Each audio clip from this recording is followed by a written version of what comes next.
What's up and welcome back, all you freaks and geeks. I'm John Sark from MacTheMovieGuy.com, your favorite blind film critic, and things are about to get freaky in this, or freakier on a Friday, because it's a review of Control Freak. All of you super freaks out there, let's get our freak on. Click like and subscribe so I can stop using the word freak. Anyway, it's a new Hulu original, and it's a horror movie, and it has audio description done by Roy Samuelson. Yes, I'm a blind film critic, which means I talk about audio description. It's a tool that we use to be able to understand and follow movies. It gives us the visual elements in audio form, so that way I know when somebody's head explodes in a movie. That doesn't happen here, but I also didn't want to give away the movie. So, Control Freak stars Kelly Marie Tran, who sort of broke onto the scene through the Star Wars sequels, the J.J. Abrams trilogy, and now she's got her own Hulu original horror movie. Isn't that special? It's written and directed by the same person. I'm just assuming it's a directorial debut. Did not care enough to check on that, but this doesn't feel like it's an accomplished director. Um, Points for representation, I guess. But on the other hand, it should be good. Like, the movie should still be good. So Kelly Marie Tran plays a life coach slash um, motivational speaker who goes around and tells people that the only person who can save themselves is themselves, and gets paid money to do that. Seems like a really easy job. I'm gonna try it right now. The only person who can save you is you. Venmo me money. Anyway, so yeah, she has like this entire empire that's built around that, and like she inspires people. And people are like, "Oh my God, you're so inspirational." Doesn't really ever say why she's inspirational, like all of the things, all of her accolades and achievements. She just is an inspirational person. Just girl just walks in the room and she's just like fucking inspirational. You walk in and you're like, I don't know what this girl's done, but she just clearly has accomplished a lot in her life. Tell me your ways.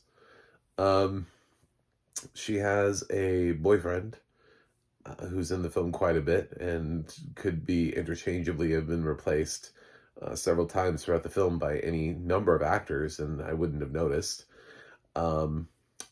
And he's sort of very passive to her very alpha character, the control freak, if you will.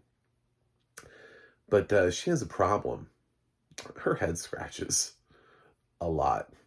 And this reveals itself really early on, that she has a head scratching problem that the movie's going to focus on and the audio description is going to focus on. And we're just going to be scratching the back of our head the whole time. And it's just like, it's this thing that you wait for like the whole movie. This movie is like an hour 45 ish, and it felt really long because it felt like from the beginning I was waiting for like, what is going on with this girl's head? It didn't build to anything. It was just like, by the way, her head scratches and then gets worse, and there's a wound and it festers. You know what I'm saying? Like, it just keeps and it bleeds, and she doesn't really seek medical help or attention. She starts sort of seeing things that aren't there. And you can kind of really easily pick up on where this movie's headed. This movie does a lot with ants, too, which is, in one scene it was cool. Other times it's just sort of like we're keeping up the ant theme. There's also a little bit of a demon that may or may not be haunting her that pops in and out of the film. Uh, you have to kind of figure out how it works its way into the thing, and it talks a little bit about, because she's Asian, it talks a little bit about Asian folklore, and she goes back to her dad, and her dad has this painting, and she's like, "Why do you have this painting?" He's like, "Wow, let me tell you." And she's like, she has this strange relationship with her dad, weird relationship with her, you know, her dead mother. She can't really remember anything too much about her, and why she died, and the experience behind it, and all of that will eventually tie into this plot that doesn't fully explain itself, but hopes that it was interesting enough for you to not know that it didn't really fully explain itself, and that the ending just really, it's just kind of like, yeah. I mean, there's so many opportunities for this movie to have been written differently and to make better sense. One of my favorite things about this movie is that there's absolutely nothing to suggest that this family, that she and her boyfriend have power tools of any kind. Yet in the scene that requires her to have power tools, she's got all sorts of them. She's got like a circular saw. Not, you know what I'm saying? Like people who are like casually who have like some tools don't just have circular saws ready. You know, they just don't know how to operate them. So all of a sudden, this life coach slash motivational speaker knows how to woodwork in the middle of the film. You know, it's just, I guess that's a skill she has. I don't know, because we don't really know that much about her. We know she has this weird relationship with her father.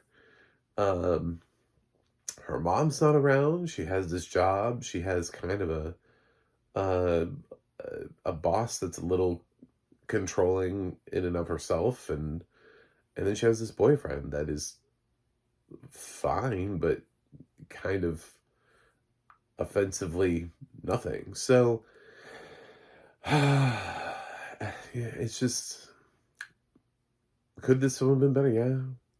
But this feels like I could say that about a lot of other, this feels like a Hulu horror movie. I don't, I mean, this feels like Matriarch. It feels like Appendage. It feels like those other movies that have come before it that have just wound up on Hulu.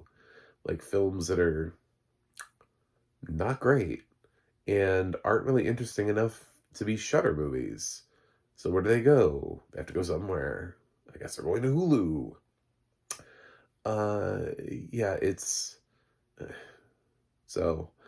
Um, yeah, I don't know. Like, so her head wound gets to the point where it gets really bad, and she ends up being able to kind of press into it because she's trying to get like, starts getting pussy, and I guess she triggers and and touches her brain and triggers some sort of like system collapse in the brain. So there's a scene where the boyfriend goes to the doctor, and the doctor's like, "Oh, I don't know how she," and he's like, "How did it get so bad that she was able to scratch through her scalp?" And he was like, "Well, over a long period of time, I guess. I don't know."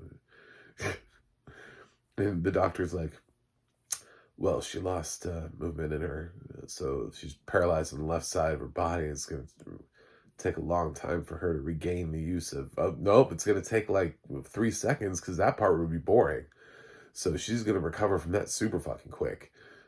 She's going to like Wolverine this shit. Like she, no one has ever healed from anything quicker." Like, I think like the next scene, she's like, "Oh, I thank God I'm okay now." Like, it's just, why even bother? You know what I'm saying? Like, why bother to go through the monotony of paralyzing her if you're not going to do anything with it? You know, the monotony of her only being able to use maybe like one arm now to scratch her head instead of two. You know, I mean, like, why? I have so many questions, and I'm never going to get the answers. This is not a good movie. I would give this a rotten. And the audio description, though, is Roy Samuelson. And he does a nice job with it. And honestly, so did the writer. Um, because there are a couple I was never scared. So when I use the term jump scare, please don't interpret that as this movie's being scary at all. But yeah, there were some attempts at jump scares, um, and the audio description handled it well, and there was some attempt at some gore that the audio description described well. So, yeah, I guess I'm down for it. Um, but eh, I mean, I think it's gonna be thankless audio description because this movie's gonna get watched for about a week on Hulu. Word's gonna get out. I watched it the day after it came out, and it already had like a 4 point something on IMDb. This movie's not gonna have good word of mouth. So this is just sort of like thankless audio description, unfortunately, because I can't even recommend this. So for you to be able to get to the good audio description, you'd have to sit through Control Freak, which I honestly just I can't really endorse that. It's not scary. It's not particularly well written. It's not inventive enough. It has some ideas, but it just doesn't follow through enough on them. Um, there are better writers, there are better directors out there. And I don't really have a problem with the cast. I just kind of felt like they didn't evolve many of the supporting characters just so that they could focus on this girl scratching her head the whole movie. So it's not balanced well enough to be able to be an engaging horror movie. So last year we had an embarrassment of riches in terms of horror. This is not a great start to 2025. So I'm gonna give Control Freak a D plus. I'm not a fan of Control Freak. It can get its freak on somewhere else. Anyway, thanks for watching, thanks for subscribing, and I will see you guys on the other side.